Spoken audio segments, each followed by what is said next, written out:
what you want to hit up first, Andrew? Do you want to? Let's talk about Indy. Indy. I think that's a fun one. All right. So, and just so everyone knows, I've watched every single Indiana Jones movie. Same here. I love the series. I went to the theaters to watch the fourth one, and I walked out just as angry and upset as everyone else. So, but I am going to be pro bro on this discussion. I'm going to be the voice of reason and try to talk Andrew down off the ledge of insanity that he's about to jump off of. But we'll see how it goes. Right. I'm going to give him a fair chance to pitch his movie. So let's see what happens here. So in case anyone doesn't know, because this has it's not been really touted a lot in the headlines just yet, but it has been confirmed that Disney and Lucasfilm have got Steven Spielberg on board to direct, and Harrison Ford will be returning back to Indiana Jones for a fifth film. Now, here's the thing that got everybody's attention, though, is that with the most recent news is that the new writer for the film, according to the Hollywood Reporter, is a gentleman named David Koepp, which is, forgive me if I'm mispronouncing his last name, it's Koepp. Now, Mr. Koepp is a very prestigious writer. I mean, this is a man that wrote on the movies for Jurassic Park, War of the Worlds. He wrote the first Mission Impossible movie.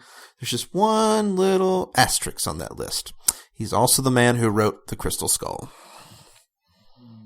So that has me a little worried that they are going back to the same well.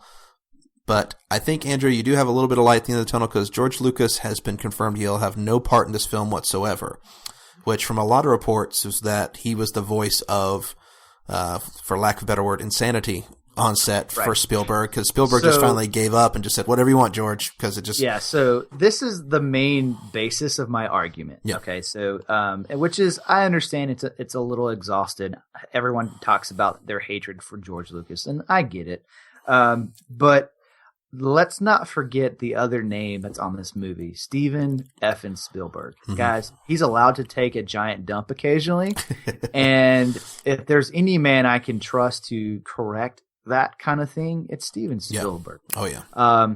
George Lucas, nothing to do with this. And there's been multiple interviews with Steven where he just like, yeah, it was kind of George's. I mean, you can tell he's trying to protect his buddy, but at the same time going, guys, it wasn't me. It wasn't me. It was all George. You know what I mean? I have to put my name on this, George. Okay, you're going down with me. Yeah, you're going down with the ship. And so that's like I said, that's the main basis I have is I trust Steven Spielberg. I love Harrison Ford. And let's look at the history of movies without George that had George.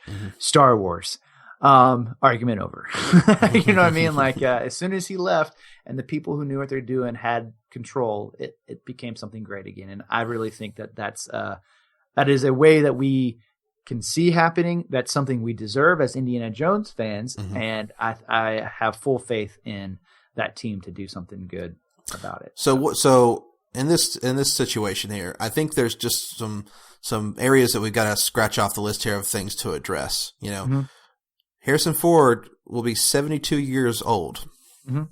At the time of filming completes, I think he's going to be something around, 74, 75 when filming completes? Like, I mean, he already nearly lost a leg on Star Wars Force Awakens. I mean, how are we going to deal with this kind of character being this old in the movie? Like, I know that it's not the end of the world, but it definitely limits the type of action that we're used to seeing in an Indiana Jones film, right?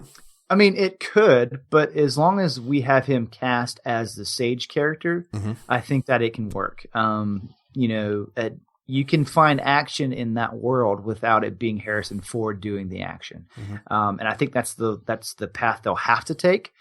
And I think that's a believable path because I think Harrison can deliver that performance of old sage that he can't do what he used to be able to do, but knows how to teach, So I think that's more or less. So have you thought about like a pitch in particular that you'd like to give for a potential type of like Indiana Jones film or a potential person to take on the mantle that would be co-starring? Because there again, that's something that I ran into it because I was working on this myself. Like, what would be a fun way to pitch?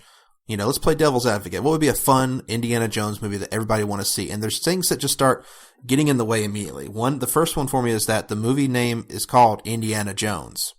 So this isn't like James Bond to where it's just like you can just recast him. There's a person with their own name in the title. Yeah. So do we call future films Indiana Jones? Or is this something that how do we continue the franchise? without Indy. This is my first. I mean, question. Are they trying to continue the franchise? I mean, question, because I don't think so. I feel like this is a wrap up. So you want this to be a one and done. You do not want this to continue. Okay, so that's intriguing. I like that because that was the thing I kept struggling with. Is I know that Hollywood, what they want to do is they want to start continuing the franchise again. How do they do this? So I think my best pitch is this is Indiana Jones' swan song, and I think that would be the best way to. And I think that's something Steven would want to do too. Like, hey, this is it. This is the last chapter of this character, and I think that's the way to go. Because like.